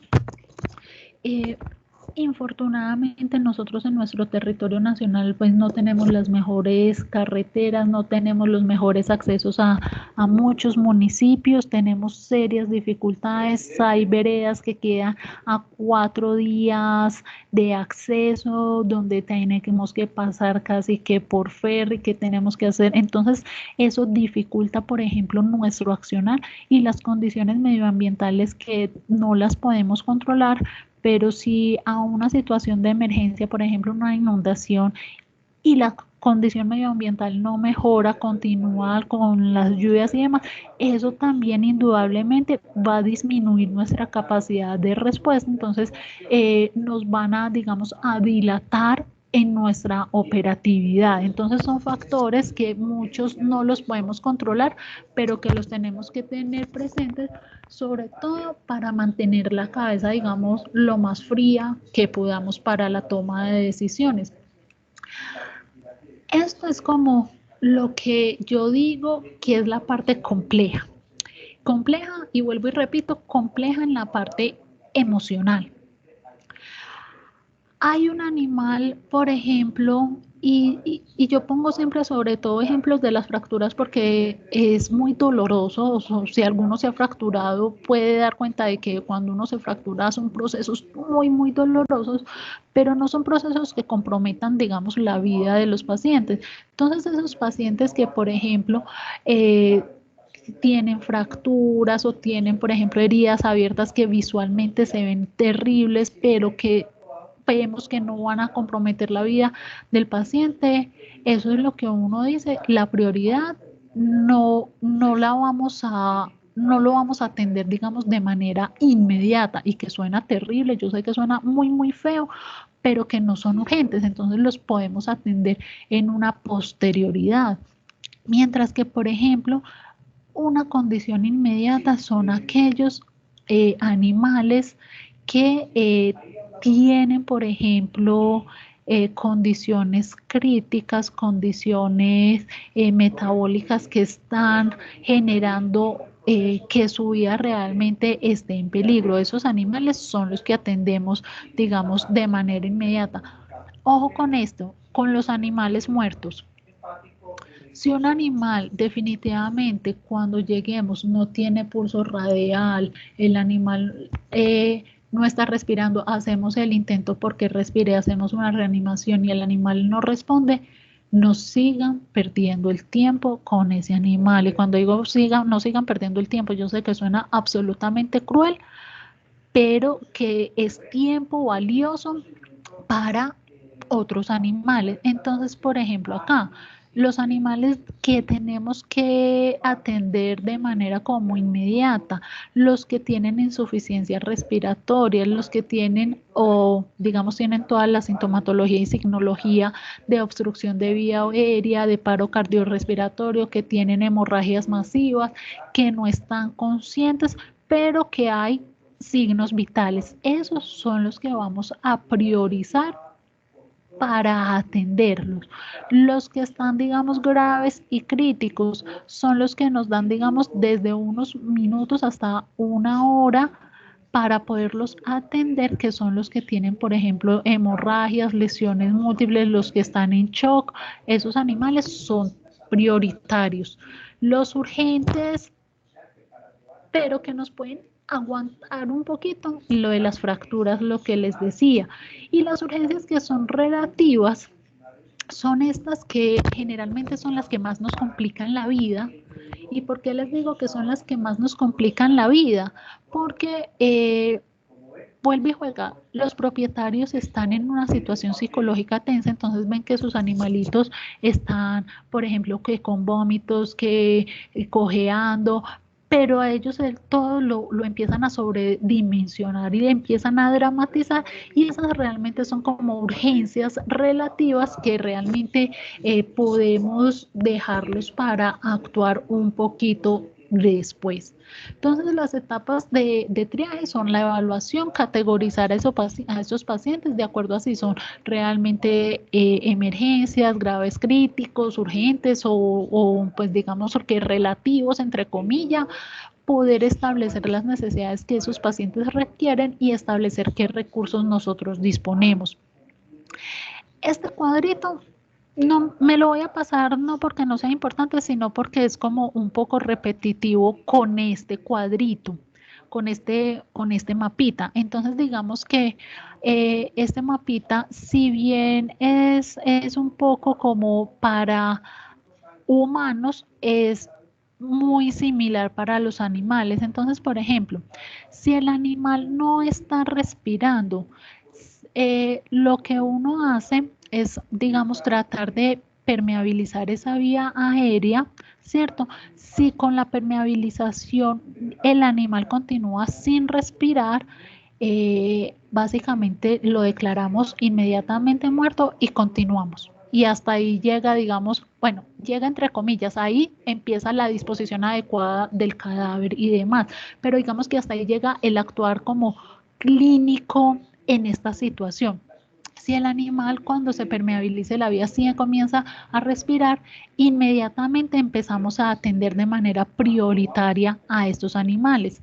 Si por el contrario, por ejemplo, el animal de entrada sí está, digamos, respirando, ahí digamos que se empieza a visualizar un poco como la cantidad o cómo están estas respiraciones. Si el animal tiene una respiración como muy taquipneica, muy superficial y demás, se genera como la atención inmediata. Si el animal tiene una respiración, digamos, normal y demás, verificamos el pulso. Si hay pulso, y si hay pulso, si el animal, por ejemplo, le hacemos algunas señales para ver si está consciente y señales como, por ejemplo, aplaudir y el animal mueve sus orejas, como que si le fuéramos a dar una palmada en los ojos y el animal cierra los ojos o responde a estos estímulos, que nos dé señales de que el animal esté consciente, esos animales entonces los empezamos a aplazar un poquito. Pero, por ejemplo, si está en una respiración, digamos, normal, pero no hay pulso radial, miramos si hay de pronto una hemorragia y inmediatamente empezamos a dar, digamos, acción de atención inmediata. Si el animal no tiene, digamos, un estado de conciencia adecuado, también es una señal para dar como atención inmediata a estos animales. Y acá, que les dije que pues me la iba a pasar, pero es que es muy similar a la otra. Miren acá, si el animal, digamos, puede caminar, y cuando decimos que el animal puede caminar, el caminar genera el hecho de que el animal, aunque esté desorientado y demás, puede tener una serie de conciencia, entre comillas, es un animal que, digamos, nos va a dar un poder de actuar más tardíamente. Cuando acá, digamos que el animal, digamos, no camina, pero esto, digamos que lo transformamos no en hablar sin dificultad y obedecer órdenes, acá es lo que les decía yo ahorita, responde a estímulos sencillos como el estímulo de amenaza que cierra los ojos cuando digamos, le acercamos la mano de manera brusca o aplaudimos y él responde. Esos animales, digamos que si muestran esos signos de conciencia, son de atención de segunda prioridad. Si el animal sí respira y tiene, digamos, signología de respiración, son, digamos, los de primera prioridad. Y aquí cuando les digo primera prioridad es, por ejemplo, si respira, tiene circulación, pero no responde a órdenes sencillas, no puede caminar, esos son los prioritarios. Pero, por ejemplo, no tiene ningún signo de circulación, no hay ninguna pulsación y demás. Básicamente, con esos animales, con el dolor del alma, no podemos perder mucho tiempo con esos animales y son los que, digamos, declaramos muertos, o si no tenemos realmente los recursos para realmente, digamos, favorecer que puedan volver o reanimarlos en estas situaciones, se les facilita, digamos, el tránsito hacia el otro terreno un poco más espiritual y se sugiere, digamos, generar el sacrificio. ¿Dudas hasta ahí, chicos?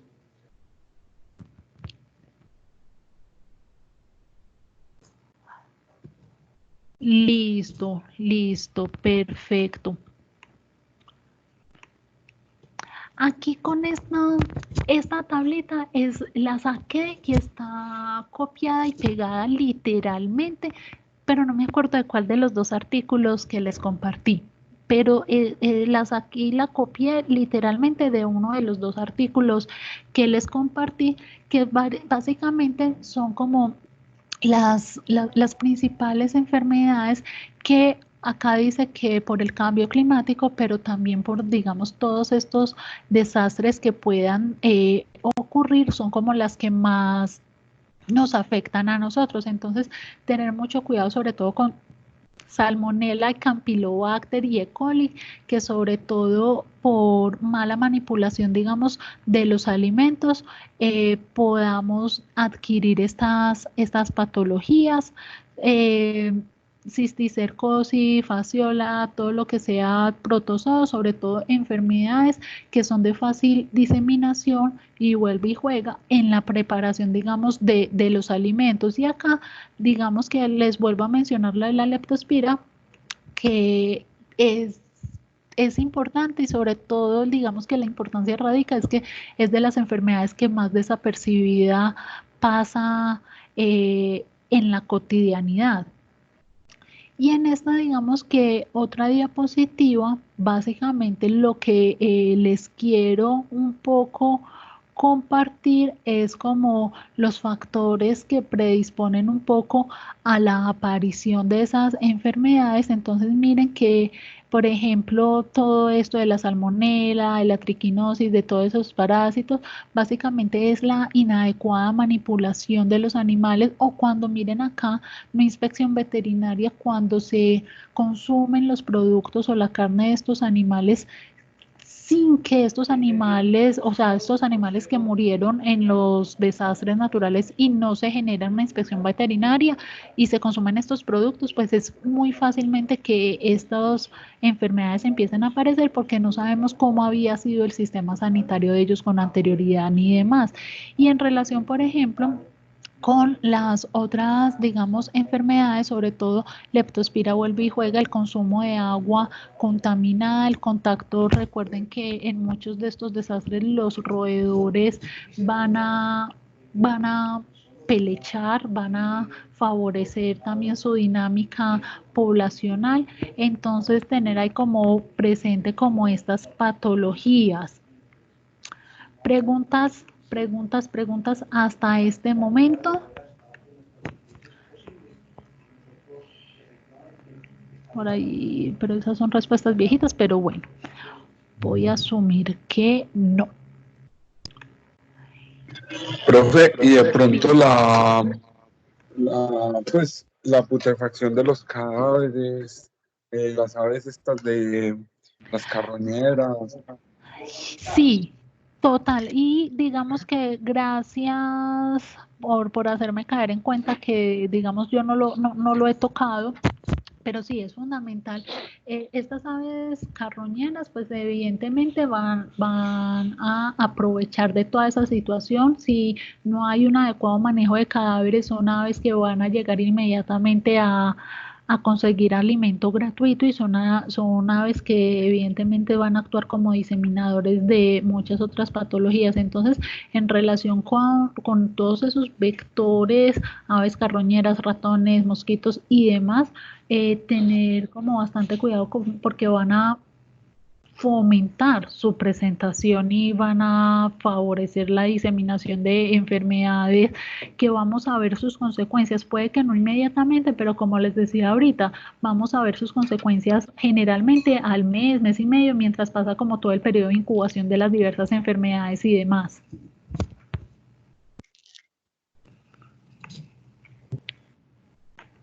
Listo.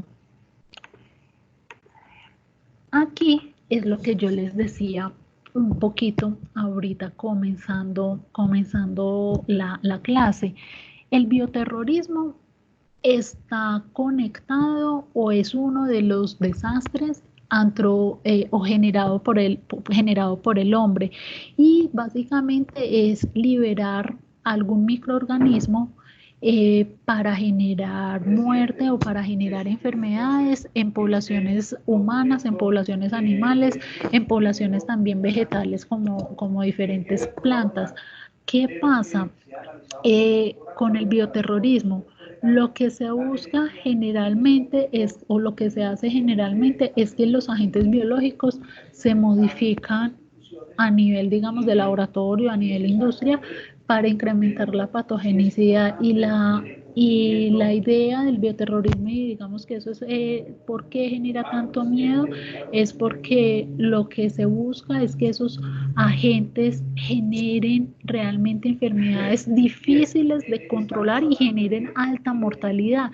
Son agentes que generalmente no responden a los medicamentos que tenemos en la actualidad, o porque ya han generado resistencia o porque no se tienen medicamentos, y que tengan una muy buena capacidad de diseminación para poder que logren abarcar la mayor cantidad posible de población susceptible. Entonces, es un tema que infortunadamente, eh, pues cada vez más, o bueno, yo no sé si cada vez más, pero infortunadamente pues en este mundo hay como mentes para todo, y son desastres que nosotros podemos generar con mucha facilidad. Pues modificar a los microorganismos no es que sea muy complejo. Entonces son desastres generados por el hombre que son muy fácilmente aplicables en todo el territorio. Lo que buscan, o las características, es generar muertes en masa, generar inestabilidad económica, generar inestabilidad alimentaria, generar el caos. Y ojo con, digamos que acá esto me parece importante. ¿Qué es esto de la ventana temprana corta para intervenciones? Cuando son, o cuando se trata de agentes para generar ataques terroristas con microorganismos biológicos, lo que se busca es que estos agentes no tengan un periodo como incubación muy largo, sino que estos agentes tengan un periodo de incubación muy cortico, y que la sintomatología y que los efectos los produzcan de manera muy rápida, para que no dé lugar a tomar estrategias de mitigación y de control. Eso es lo que quiere decir esa partecita de la ventana temporal para intervenciones, ventana temporal muy corta para las intervenciones. Lo que usualmente se busca con estos agentes es que tengan mucha facilidad de diseminación. Entonces, usualmente se emplean microorganismos que se puedan diseminar muy fácilmente por el aire, por los aerosoles, que tengan muy buena capacidad de sobrevivencia en el medio ambiente, que tengan la capacidad de vivir en los animales y de generar ese traspaso animal-animal y animal-ser humano, para poder fomentar y poder atacar la mayor cantidad de población posible, y que también tengan muy buena supervivencia, sobre todo en las aguas y en los alimentos, porque indudablemente si pueden sobrevivir en aguas y alimentos, van a garantizar que mucha población esté en contacto y pueda salir contaminada con estos microorganismos. Yo acá iba a poner también el coronavirus, pero me abstuve de colocarlo, digamos que por lo que les decía ahorita, que ya han salido como varias investigaciones desmintiendo un poco la hipótesis de que el coronavirus pues ha sido como un microorganismo modificado en laboratorios. Esa hipótesis, se los repito, pues sigue ahí estando, pero cada vez, digamos, se cae más como esta versión. Entonces, digamos que por eso me abstuve un poquito de colocarlo, pero sí recordarles, aunque ustedes estaban súper chiquitos cuando esto ocurrió, que luego del atentado, digamos, del 11 de noviembre a las Torres Gemelas, se empezó a dar como el atentado con el anthrax, que es una bacteria que nosotros tenemos, la del carbón, nosotros, el Bacillus anthracis, nosotros lo tenemos, digamos, en la cotidianidad. No es complejo, digamos, conseguir el microorganismo, y que se presentaron varios atentados, digamos, bioterroristas, principalmente pues hacia Estados Unidos con este microorganismo. Esto de que 5 muertos, digamos que eso fue como la parte inicial, pero hubo más muertos, digamos, por este atentado. bioterrorista, pero que finalmente pues se logró controlar, entre comillas, de manera rápida. Qué pena, chicos. ¿Qué pasa con el agroterrorismo? El agroterrorismo es llevar estos microorganismos, pero con una condición, digamos, o con un grado de maldad, diría yo, muy a modo personal, un poco mayor, y es generar daño en toda la fuente alimenticia, en todo lo que sean productos de consumo, es generar el daño para que ahí sí que de manera más masiva aún se contamine la población en general y afectar y generar, digamos, alta mortandad, y con esta mortandad disminuir el acceso al consumo de proteína de origen animal o de origen vegetal. Entonces, lo voy a leer, digamos que es una frasecita que me gusta mucho, dice: de hecho, creo que la madre naturaleza es la terrorista más seria. Si se miran las enfermedades que emergieron en los últimos tiempos, uno se da cuenta de que gracias a la globalización se mueven más animales, gente y comida alrededor del mundo.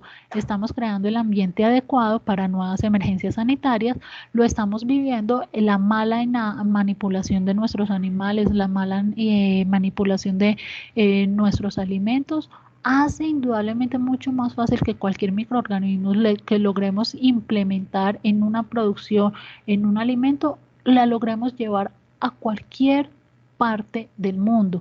Entonces, esto, digamos que cuando yo daba un poquito hace un año realmente en otra institución les compartía un poquito esto de agroterrorismo, los muchachos me decían: profe, deje de ser paranoica, yo creo que este año ya no me están viendo tan paranoica. Entonces aquí cuando hablamos de agroterrorismo es el uso de cualquier arma, miren acá, química, biológica, radiológica, nuclear, explosiva, que altere, que dañe los recursos agropecuarios. Yo ahí pongo agrícolas, pero realmente es agropecuarios.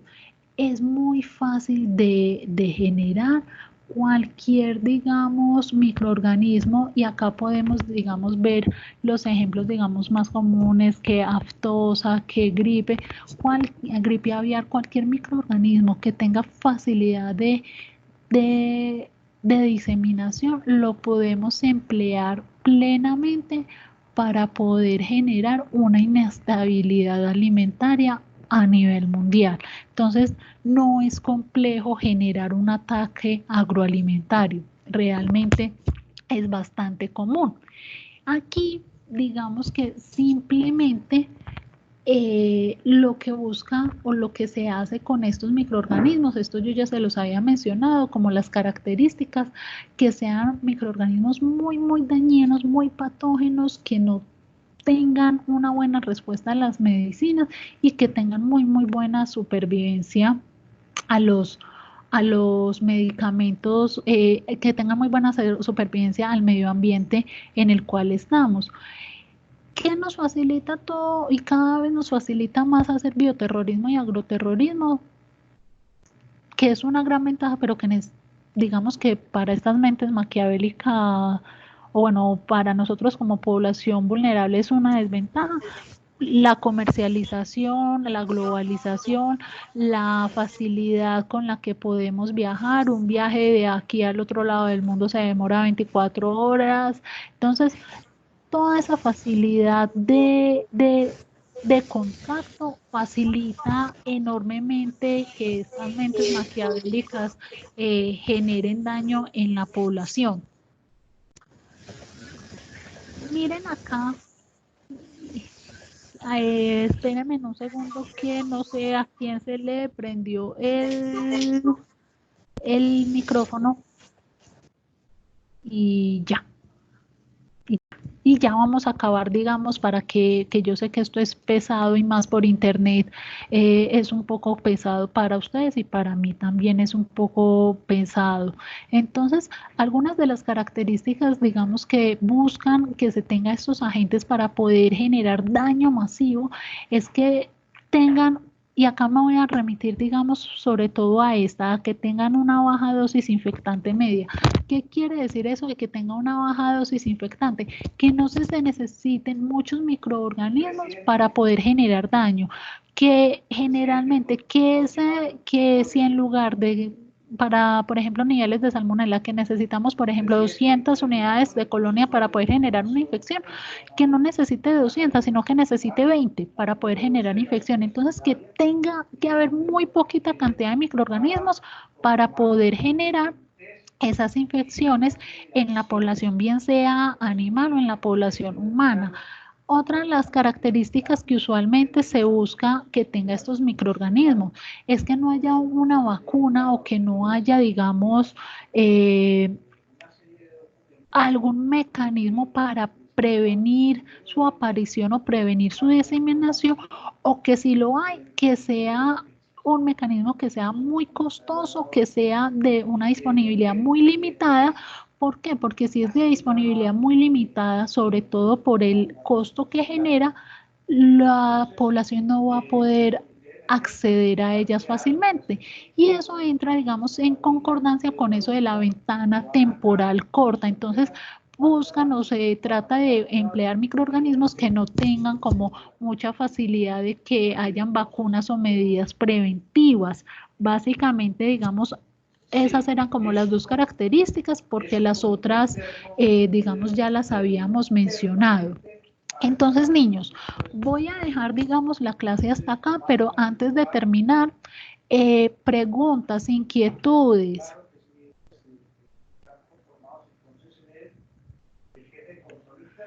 Y digamos que para finalizar, listo. Chicos, igual ustedes me tienen agregada en el WhatsApp, tienen el correo electrónico mío. Recuerden, chicos, que cualquier duda, cualquier pregunta, con el mayor de los gustos, pues estoy dispuesto como a colaborarles con lo que pueda. Sara me pregunta, profe, ¿estas diapositivas ya las mandaste? No las he mandado, creo, pero ya se las voy a mandar. Les voy a mandar entonces las diapositivas, les voy a mandar apenas que deje de grabar la presentación, que ya la voy a dejar de grabar, les voy a enviar también el link de la clase, sobre todo porque al comienzo hubo como varios aspectos ahí con el sonido que nos dieron un poquito de dificultad, entonces les voy a enviar también el link de las clases. ¿Qué más, niños? Profesor, ¿nos lo vas a mandar ya? Sí, ya mismo, o sea, me demoro para ahí 15 minuticos mientras el video, que esto genera el video, y se los mando de aquí a mediodía. Ah, listo, profe, Sí, muchas profe. gracias. Y ¿Listo? profe, el taller, ¿hasta qué horas tenemos que mandarlo? Ah, bueno, el taller, ¿hasta qué hora? Yo vi que me han llegado algunos, pero evidentemente no he revisado pues mucho de los talleres. Si quieren me lo mandan, puede ser, les doy plazo inclusive si algo pues hasta mañana, primera hora, a las 8 de la mañana. Ah, listo, perfecto, profe. ¿Listo? Listo. ¿Más preguntas, chicuelos? No, profe. Listo, No, profe, perfecto. listo. Entonces, voy a dejar de grabar ya la presentación y quedo atenta, pues, si cualquier pregunta, ustedes saben, pues, que estoy atenta a ayudarles en lo que pueda. Listo, chicos, se me cuidan mucho. Sí, sí, sí necesitan, recuerden que en estos momentos que todos estamos muy encerraditos, traten de comunicarse también entre ustedes mucho, traten de apoyarse mucho, traten de comunicarse mucho con sus familias, ¿no? Si alguno de pronto necesita ayuda psicológica, yo no soy psicóloga, pero los escucho si en algo les ayuda. ¿Listo? Muchas Listo, gracias, profe. profe. Listo, Muchísimas niños. gracias. Cuídese Se me usted cuidan también. mucho. Gracias, niños, se me cuidan. Listo, Chao, profe, hasta profe. luego. Cuídese Chao. bastante.